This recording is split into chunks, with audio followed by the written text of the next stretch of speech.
I've been reading books of old, the legends and the myths, Achilles and his gold, Hercules and his gifts, Spider-Man's control, and Batman with his fists.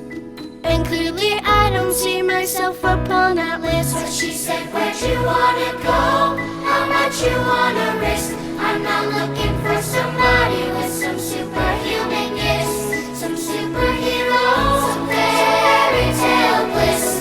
Just something I can turn to, somebody I can kiss. I want something just like this.